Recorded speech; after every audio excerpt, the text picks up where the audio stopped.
KAG's weather camera is brought to you by Lone Star Roof Systems. No jingles, just roofs.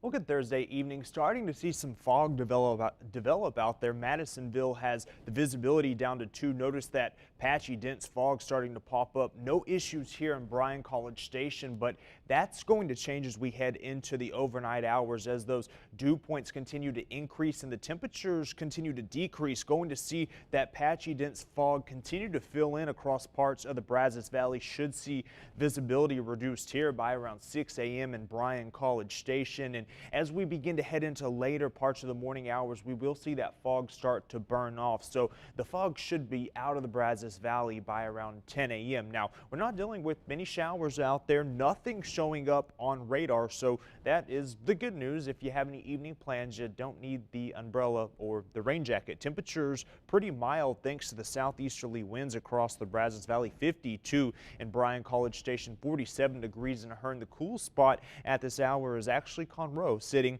at 43 degrees. Now the temperatures are a lot warmer than what we were dealing with last night. Take a look at these morning lows. 32 in Hearne, 33 Caldwell. Waco got down to 31 degrees, but notice something that stands out. Actually, the temperature of Bryan College Station, we only fell to 39 degrees here, and there is a good reason for that. It's known as the urban heat island. So as cities develop, such as Bryan College Station, you start to lose that green space as well as the forested areas, and it's replaced with stuff like buildings. You have a lot of impervious surfaces. You have concrete, asphalt. That helps retain heat, so it holds in that heat once that sun sets. Now, as you get into more rural areas, you still have that vegetation there. You have the evapotranspiration occurring at night, which is a cooling process, and those temperatures cool more readily. So that is why we only got down to 39 degrees in Bryan College Station, while just a few miles outside of the city, temperatures fell into the low 30s. Now, we're not expecting temperatures to fall into the low 30s over the next few days. We have to wait until early next week when we have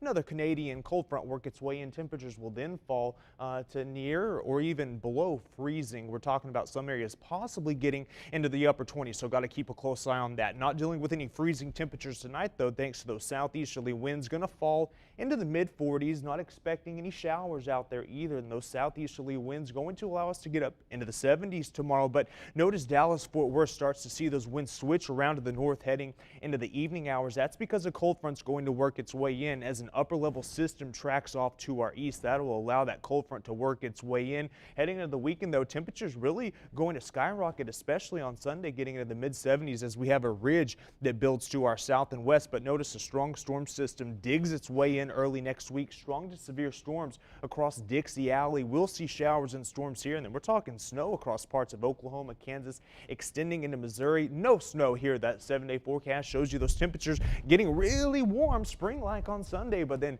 look at that. Old Man Winter says not so fast. We are going to fall down into the 50s for highs. Ooh, yes, and you know what kind of weather it's starting to look like?